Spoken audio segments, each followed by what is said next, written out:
ఇక డీటెయిల్స్ లోకి వెళ్దాం. తెలంగాణ మున్సిపల్ ఎన్నికల్లో ఏ పార్టీకి ఎన్ని పీఠాలన్న ఉత్కంఠ వీడింది. కార్పొరేషన్ మున్సిపాలిటీల్లో అత్యధికంగా కాంగ్రెస్ హస్తగతం చేసుకుంది. అనేక మున్సిపాలిటీల్లో బల నిరూపణ ఉద్రిక్తతలకు దారితీసింది. 7 కార్పొరేషన్లో 5 కాంగ్రెస్ హస్తగతం చేసుకుంది. మిత్రపక్షం సిపిఐకి ఒక కార్పొరేషన్ దక్కింది. బీజేపీకి ఒకే ఒక్క కార్పొరేషన్ సొంతమైంది. రామగుండం కాంగ్రెస్, నల్గొండ కాంగ్రెస్ వశమయ్యాయి. అలాగే నిజామాబాద్ కూడా హస్తగతమైంది. మంచిర్యాల కాంగ్రెస్ వశమైంది. కాంగ్రెస్ సపోర్ట్తో కొత్తగూడెంపై సిపిఐ జెండా ఎగిరింది. మహబూబ్ నగర్ కార్పొరేషన్ పీఠం కాంగ్రెస్ కి దక్కింది. అంతా ఊహించినట్టే Karimnagar corporation BJP సొంతమైంది.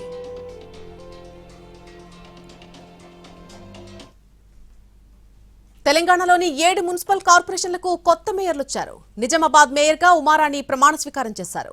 Karimnagar corporation మేయర్గా బీజేపీ నేత కొలగాని శ్రీనివాస్ ఎన్నికయ్యారు. రామగుండం మేయర్గా మహంకాళి స్వామి ఎన్నికయ్యారు. నల్గొండ కార్పొరేషన్ మొదటి మేయర్గా బుర్రి చైతన్య ఏకగ్రీవమయ్యారు. కొత్తగూడెం సిపిఐకి చెందిన గణేష్ ప్రమాణం చేశారు. మహబూబ్ నగర్ తొలి మేయర్గా గుమాల మమత ఎన్నికయ్యారు.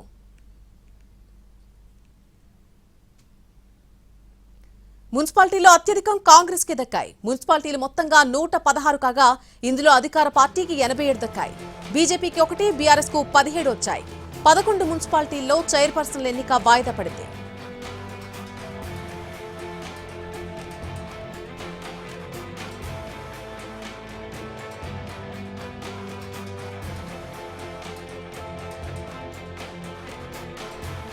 మున్సిపాలిటీల్లో అత్యధికంగా కాంగ్రెస్ కే దక్కాయి. మున్సిపాలిటీలు మొత్తంగా 116 మున్సిపాలిటీలుంటే ఇందులో అధికార పార్టీకి 87 దక్కాయి.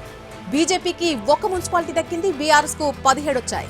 ఇక 11 మున్సిపాలిటీల్లో చైర్పర్సన్ల ఎన్నిక వాయిదా పడింది.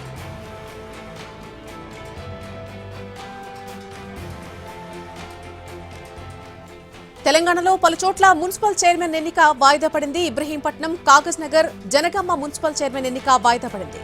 అలాగే ఇంద్రేశం, జహీరాబాద్, సుల్తానాబాద్ తో పాటు నిర్మల్ జిల్లా ఖానాపూర్, మహబూబాబాద్ జిల్లా తొర్రూరులో కూడా రేపటికి వాయిదా వేశారు. అలాగే డోర్నకల్, ఇల్లందు, క్యాతన్పల్లి మున్సిపల్ చైర్మన్ ఎన్నిక రేపటికి వాయిదా వేశారు. కోరం లేకపోవడంతో రేపటికి వాయిదా వేసినట్టుగా అధికారులు తెలిపారు.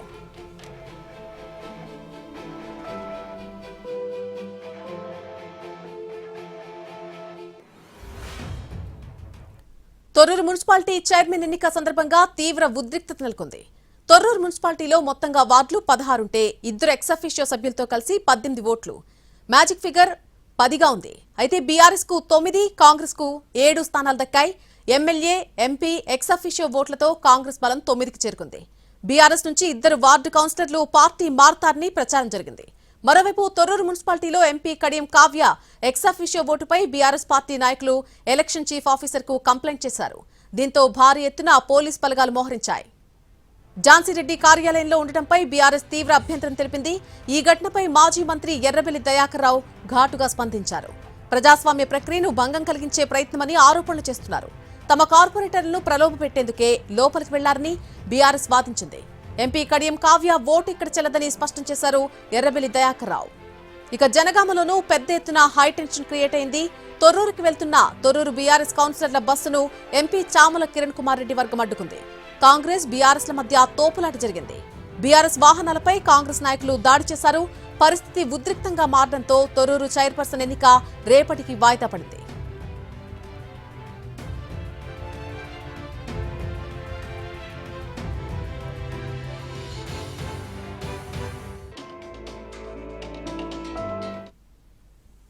మెట్పల్లి మున్సిపాలిటీలో పార్టీ విప్ ధిక్కరించి కాంగ్రెస్ ను గెలిపించినటువంటి కౌన్సిలర్ చెట్లపల్లి మీనా, ఆమె భర్త చెట్లపల్లి సుఖేందర్ గౌడ్ ను బీజేపీ సస్పెండ్ చేసింది. 6 సంవత్సరాల పాటు సస్పెండ్ చేస్తున్నట్టుగా బీజేపీ అధినాయకత్వం ప్రకటించింది. ఈ సస్పెన్షన్ తక్షణం అమల్లోకి వస్తుందని తెలిపింది. ఈ రోజు ఉదయం మున్సిపల్ చైర్మన్ ఎన్నికలో బీజేపీ కౌన్సిలర్ చెట్లపల్లి మీనా కాంగ్రెస్ అనుకూలంగా ఓటేశారు. దీంతో బీజేపీ మెట్పల్లి మున్సిపాలిటీ పీఠాన్ని దక్కించుకోలేకపోయింది. ఉదయం జరిగిన మున్సిపల్ చైర్మన్ ఎన్నికలో నాటకీయ పరిణామాలు చోటు చేసుకున్నాయి. హంగ్ ఏర్పడిన ఈ మున్సిపాలిటీలో చైర్మన్ ఎన్నిక సందర్భంగా ఉద్రిక్తత తలెత్తింది. ఏ పార్టీకి తగిన మెజార్టీ రాకపోవడంతో చైర్మన్ తో పాటు రాజకీయం రసవత్రంగా మారింది. బీజేపీ కౌన్సిలర్ చెట్లపల్లి మీనా కాంగ్రెస్ కు అనుకూలంగా ఓటు వేయడంతో చైర్మన్ పీఠాన్ని కాంగ్రెస్ కైవసం చేసుకుంది.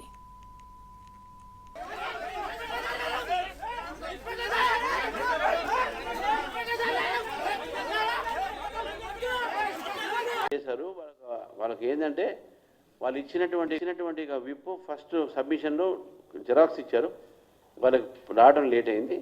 కానీ విప్ అక్కడ అలౌ చేశారు, విప్ ఉన్నది అక్కడ. విప్ ఆయన సబ్మిట్ చేసేటప్పుడు జెరాక్స్ చేశారు. పొద్దున 10 o'clock లోపలనే ప్రింటెడ్ విప్ వారికి ఇవ్వడం జరిగింది. ఏ ఫాము, బి ఫాము, విప్ కూడా జారీ చేయడం. విప్ ఎప్పుడైనా సరే 10 o'clock లోపల ఇస్తారు, ఓటింగ్ అయ్యే ముందు. సో కాబట్టి దాంట్లో ఎక్కడ కూడా లేదు. అక్కడ ఏదో కమ్యూనికేషన్ గ్యాప్ ఉంది, ఆ గ్యాప్ వల్ల అక్కడ ఉన్నది. వాళ్ళు ఇప్పుడే వాళ్ళ అధ్యక్షుడు నాతో మాట్లాడారు, దాని మీద కూడా మేము ఎంక్వైరీ చేశారు. వాళ్ళకి ఏంటంటే వాళ్ళు అనేక నాటకీయ పరిణామాల మధ్య కరీంనగర్ కార్పొరేషన్ను బీజేపీ సొంతం చేసుకుంది. మేయర్గా ఆ పార్టీకి చెందిన కొలగాని శ్రీనివాస్ ఎన్నికయ్యారు. 34 మంది కార్పొరేటర్ల మద్దతుతో మేయర్ పీఠాన్ని కమలదళం కైవసం చేసుకుంది. డిప్యూటీ మేయర్గా బీజేపీకి చెందిన సునీల్ రావు ఎన్నికయ్యారు. మేయర్ పీఠాన్ని బీజేపీ దక్కించుకోవడంలో కేంద్ర మంత్రి బండి సంజయ్ వ్యూహాత్మకంగా వ్యవహరించారు. కరీంనగర్ కార్పొరేషన్లో బీజేపీ అత్యధికంగా 30 స్థానాల్లో గెలిచినప్పటికీ మ్యాజిక్ ఫిగర్ చేరుకోలేకపోయింది. దీంతో మేయర్ పీఠాన్ని కైవసం చేసుకుంటుందా అనే విషయంలో సస్పెన్స్ నెలకొంది. కాంగ్రెస్, బీఆర్ఎస్, ఎంఐఎం, ఆల్ ఇండియా ఫార్వర్డ్ బ్లాక్ కార్పొరేటర్లు, ఇండిపెండెంట్లు కలిసి ఎలాగైనా కార్పొరేషన్ చేజిక్కించుకోవాలని ప్లాన్ చేశారు. దీంతో క్యాంపు రాజకీయాలు నడిచాయి. చివరకు మేయర్ పీఠాన్ని బీజేపీ దక్కించుకోవడంతో ఉత్కంఠకు తెరపడింది. కాంగ్రెస్ మేయర్ అభ్యర్థికి 21 మంది కార్పొరేటర్లు మద్దతు పలికారు. బీఆర్ఎస్ తటస్థంగా ఉండిపోయింది. ఇక రామగుండం కార్పొరేషన్ కాంగ్రెస్ వశమైంది. మేయర్గా మహంకాళి స్వామి, డిప్యూటీ మేయర్గా పాతపల్లి ఎల్లయ్య ప్రమాణం చేశారు. రామగుండంలో కాంగ్రెస్ పూర్తి మెజార్టీ ఉండడంతో ఎలాంటి సస్పెన్స్ లేకుండా ఎన్నిక పూర్తయింది.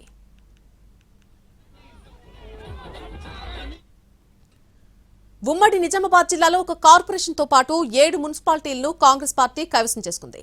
నిజామాబాద్ కార్పొరేషన్ బోధన్లో ఎంఐఎంతో పొత్తుతో ఆ పార్టీ మేయర్, చైర్మన్ పీఠాలను కైవసం చేసుకోగా, కామారెడ్డిలో కాంగ్రెస్, బీఆర్ఎస్ స్థానిక అవగాహనతో చైర్మన్ గా కాంగ్రెస్ అభ్యర్థి, వైస్ చైర్మన్ గా బీఆర్ఎస్ అభ్యర్థి ఎన్నికయ్యారు. మొత్తం 116 మున్సిపాలిటీల్లో బీఆర్ఎస్ 17 స్థానాలు గెలుచుకుంది. గడ్డపోతారం, గుమ్మడిదల, ఇస్నాపూర్, జిన్నారం, అలంపూర్ సహా 17 మున్సిపాలిటీలను తన ఖాతాలో వేసుకుంది గులాబీ పార్టీ. అయితే మున్సిపల్ పీఠాల కోసం బీఆర్ఎస్ ఆసక్తికర పొత్తులు చర్చనీయాంశమయ్యాయి. జిన్నారం, ఎల్లంపేటలో బీజేపీ మద్దతుతో చైర్మన్ స్థానాన్ని గెలుచుకుంది బీఆర్ఎస్. రాయకల్లో కాంగ్రెస్ మద్దతుతో చైర్మన్ స్థానాన్ని గెలుచుకుంది. కామారెడ్డిలో కాంగ్రెస్ కు బీఆర్ఎస్ మద్దతు తెలిపింది. బీజేపీ గెలిచిన 2 చోట్ల కరీంనగర్, నారాయణపేటలో ఓటింగ్ కు దూరంగా బీఆర్ఎస్ ఉండటంతో రాజకీయంగా చర్చనీయాంశంగా మారింది. పూర్తి మెజార్టీ ఉన్నప్పటికీ ఆమనగల్లో చైర్మన్ పీఠాన్ని దక్కించుకోలేకపోయింది బీఆర్ఎస్.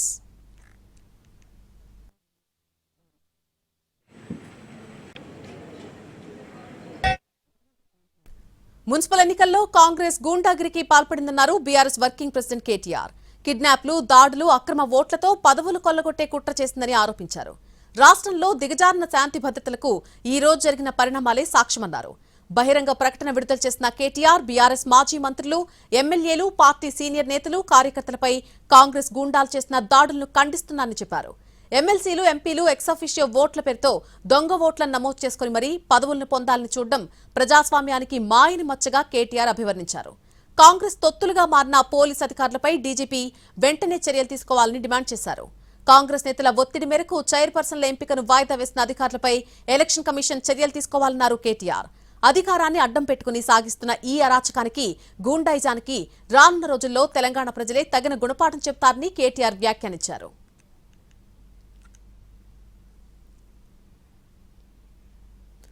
కాంగ్రెస్ సీనియర్ నేత జీవన్ రెడ్డి మరోసారి హాట్ కామెంట్లు చేశారు. కాంగ్రెస్ లో కొనసాగాలా వద్దా అనే సందిగ్ధంలో ఉన్నానని అన్నారు. కాంగ్రెస్ ను వీడాలి అనే బాధ కలుగుతోంది అంటూ జీవన్ రెడ్డి కొన్ని వ్యాఖ్యలు చేశారు. అన్ని అవమానాలు భరిస్తూ కాంగ్రెస్ లో కొనసాగాలంటే ఆలోచిస్తున్నానని చెప్పారు. ఎమ్మెల్యే సంజయ్ ఉన్నంతకాలం వేధింపులుంటాయన్నారు జీవన్ రెడ్డి. జగిత్యాల మున్సిపల్ చైర్పర్సన్ పదవి ఎమ్మెల్యే సంజయ్ వర్గానికి దక్కడంతో అసహనంతో రగిలిపోతున్నారు జీవన్ రెడ్డి. మాకు మనసు రావటం లేదు. ఇన్ని బాధలు, ఇన్ని అవమానాలు తట్టుకునే కానీ నిలబడుతున్నాం. ఈ అవమానాలు ఎంతకాలం భరించుడు, ఈ అవమానాలు ఎంతకాలం భరించుడు అని చెప్పి అంటున్నాను. 20వ తారీఖు నాడు ఏదైతే ఎమ్మెల్యే గారితో కలిసిందట, 28 నాడు ఏదో మరి నామినేషన్ ఎన్ని వేసినా తెలియదు, 28, 29, 30 నాకు తెలియదు. ఇప్పుడు ఆయన చెక్కుర్చీలో కూర్చున్నాడు. మరి ఈయన గానికి ఏం అనుబంధం, ఏ రుణం తీసుకుంటున్నావు ఏందో మాకు తెలియదా? మమ్మల్ని బలిపెడుతున్నావు కదా, నువ్వు మమ్మల్ని బలిపెడుతున్నావు కదా అంటున్నాయి అనేది. నేను బీఆర్ఎస్కి చేయలేదు, బీజేపీకి చేయలేదు. కాంగ్రెస్ అన్యాయం జరిగింది. టికెట్లు దొంగలకి ఎత్తుకపోయిండు అర్ధరాత్రి కర్ణ వేసి. ప్రపంచ కుబేరుడు బిల్ గేట్స్ ఏపీ పర్యటన ముగిసింది. 5:30 గంటల పాటు వివిధ కార్యక్రమాల్లో పాల్గొన్నారు బిల్ గేట్స్. ఉదయం 8:15 గన్నవరం ఎయిర్పోర్ట్ కు చేరుకున్నారు. పొగమంచు కారణంగా విమానం కాసేపు గాల్లో చక్కర్లు కొట్టిన సమయానికే ల్యాండ్ అయింది. ఎయిర్పోర్ట్ లో బిల్ గేట్స్ కు మంత్రులు లోకేష్, అనిత, సత్యకుమార్ స్వాగతం పలికారు. గన్నవరం ఎయిర్పోర్ట్ నుంచి నేరుగా ఏపీ సచివాలయానికి చేరుకున్నారు Bill Gates. CM Chandrababu, deputy CM Pavan Kalyan ఆయనకు స్వాగతం పలికారు. My friend how are you అంటూ చంద్రబాబును పలకరించారు బిల్ గేట్స్. మంత్రులను బిల్ గేట్స్ కు పరిచయం చేశారు సీఎం. కొందరు ఉన్నతాధికారులను కూడా పరిచయం చేశారు. ఏపీలో డేటాబేస్, సాంకేతికత, ఏఐ, క్వాంటమ్ కంప్యూటింగ్ ను చంద్రబాబు వివరించారు. ఇక మంత్రులతో కొద్దిసేపు సమావేశమయ్యారు బిల్ గేట్స్. వివిధ అంశాలపై చర్చించారు. చంద్రబాబు తనకు చాలా పాత మిత్రుడు అన్నారు. భారతదేశంలో సాంకేతిక విప్లవం కీలక దశలో ఉన్నట్టుగా చెప్పారు. కుప్పంలో అమలు చేస్తున్న ఆరోగ్య రంగానికి సంబంధించిన సంజీవని ప్రాజెక్ట్ బాగుంది అంటూ ప్రశంసించారు. ఆరోగ్యం, వ్యవసాయ రంగాలపై దృష్టి పెట్టాలన్నారు. సచివాలయంలో కార్యక్రమాలు ముగిసిన తర్వాత ఉండవల్లి వ్యవసాయ క్షేత్రానికి వెళ్లారు Bill Gates. CM Chandrababu, Bill Gates ఒకే వాహనంలో ప్రయాణించారు. ముఖ్యమంత్రికి, బిల్ గేట్స్ కు మహిళా రైతులు స్వాగతం పలికారు. వారు వండి తీసుకొచ్చినటువంటి స్థానిక వంటలను బిల్ గేట్స్ రుచి చూశారు. ప్రకృతి సాగు విధానాలను పరిశీలించారు. రాష్ట్ర వ్యవసాయ రంగంలో అవలంబిస్తున్న ఏఏ సహా ఇతర సాంకేతిక విధానాల గురించి అధికారులు బిల్ గేట్స్ కు వివరించారు. డ్రోన్ల సాయంతో పంటల్లో చీడపీడలు నివారిస్తున్న తీరును స్వయంగా పొలంలోకి వెళ్లి బిల్ గేట్స్ తిలకించారు. ఆ తర్వాత అక్కడ రైతులతో ఆయన కాసేపు ముచ్చటించారు. అనంతరం విజయవాడలో స్పోర్ట్స్ మీట్ లో పాల్గొన్నారు. మధ్యాహ్నం 2:30 గంటలకు బిల్ గేట్స్ పర్యటన ముగిసింది. గన్నవరం ఎయిర్పోర్ట్ నుంచి ఢిల్లీ బయలుదేరి వెళ్లారు బిల్ గేట్స్. సుమారు 5:30 గంటలకు పైగా ఆయన ఏపీ పర్యటన సాగింది.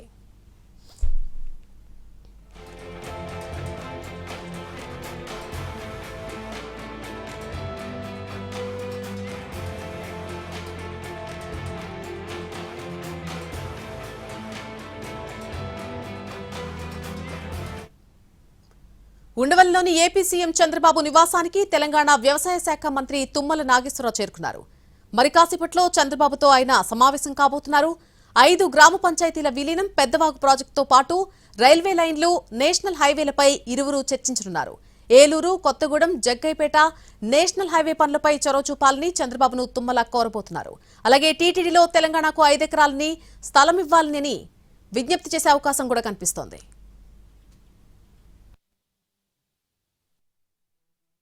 రాష్ట్రానికి ఈ రాష్ట్ర సంధానంగా ఉన్నటువంటి రహదారుల విషయంలో విభజన చట్టం అప్పుడు భద్రాచలం పట్టణానికి ఎగువ భాగాన ఉన్నటువంటి గ్రామాలు కూడా ఆంధ్రప్రదేశ్లోకి తీసుకురావడం జరిగింది. ఆనాడు ప్రాజెక్టు కోసం 7 మండలాలు తెలంగాణ నుంచి ఆంధ్రప్రదేశ్కు బదిలీ చేశారు. దానికి కూడా తెలంగాణ ప్రభుత్వం వాళ్ళు పోలవరం కట్టుకోవాలి కాబట్టి యాక్సెప్ట్ చేశారు విభజన చట్టం ప్రకారంగా.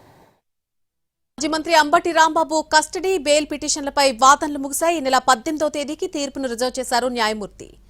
2023లో సంక్రాంతి సంబరాల పేరుతో లక్కీ డ్రా నిర్వహించిన కేసులో Guntur principal senior civil judge కోర్టులో వాదనలు జరిగాయి.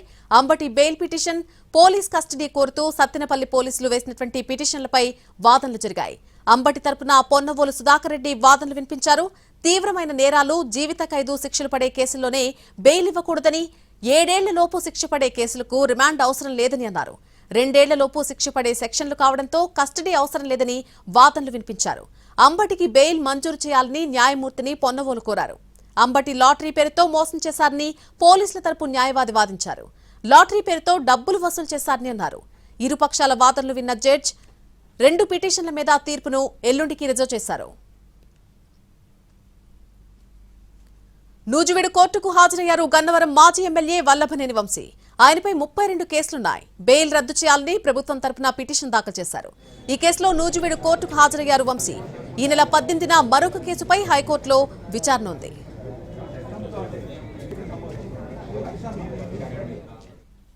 విద్యుత్ బకాయిల కేసులో గీతం యూనివర్సిటీకి సుప్రీంకోర్టులో ఎదురుదెబ్బ తగిలింది. 4 వారాల్లోగా 15 కోట్లు డిపాజిట్ చేయాలంటూ యూనివర్సిటీని సర్వోన్నత న్యాయస్థానం ఆదేశించింది.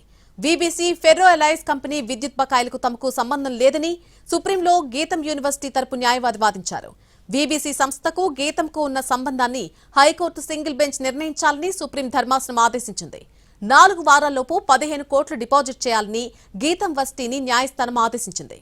వీబీసీ సంస్థ నుంచి భూములను కొనుగోలు చేసిన గీతం యూనివర్సిటీ 118 కోట్లు బకాయిలు చెల్లించాలని, లేకపోతే విద్యుత్ సరఫరాను నిలిపివేస్తామంటూ ఎస్పీడీసీ నోటీసులు జారీ చేసింది.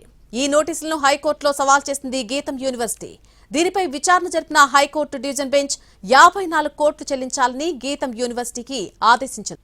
Welcome back. ప్రతిష్టాత్మక ఇండియా ఏఐ ఇంపాక్ట్ సదస్సు ఢిల్లీలోని భారత్ మండపంలో లాంఛనంగా ప్రారంభమైంది. ప్రధాని నరేంద్ర మోడీ చేతుల మీదుగా లాంఛనంగా సదస్సు మొదలైంది. ప్రపంచవ్యాప్తంగా అన్ని వ్యవస్థల్లోనూ సమూల మార్పులకు ఆర్టిఫిషియల్ ఇంటెలిజెన్స్ కారణమవుతూ ఉండటంతో ఏఐ సదస్సు ప్రాధాన్యత సంతరించుకుంది. ఇవాళ్టి నుంచి ఫిబ్రవరి 20 వరకు ఏఐ సమ్మిట్ జరుగుతుంది. భారత్ మండపంలోని ఏఐ స్టాల్స్ ను సందర్శించారు ప్రధాని.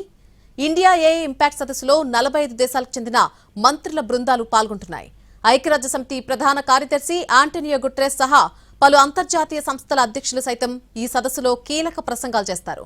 5 రోజుల్లో 700కు పైగా సెషన్స్ ఉంటాయి. 20 దేశాల అధినేతలు సదస్సుకు అటెండ్ అవుతున్నారు. కాంగ్రెస్ రాజ్యసభ సభ్యురాలు రేణుకా చౌదరికి సభా హక్కుల ఉల్లంఘన నోటీసు జారీ అయింది.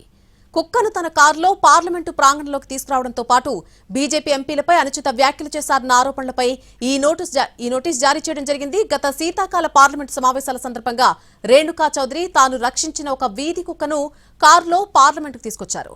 దీనిపై అక్కడున్న కొందరు సభ్యులు అభ్యంతరం వ్యక్తం చేశారు. దీంతో లోపల కూర్చున్న వారే కరుస్తారు, కుక్కలు కరువు అంటూ హాట్ కామెంట్లు చేశారు రేణుకా చౌదరి.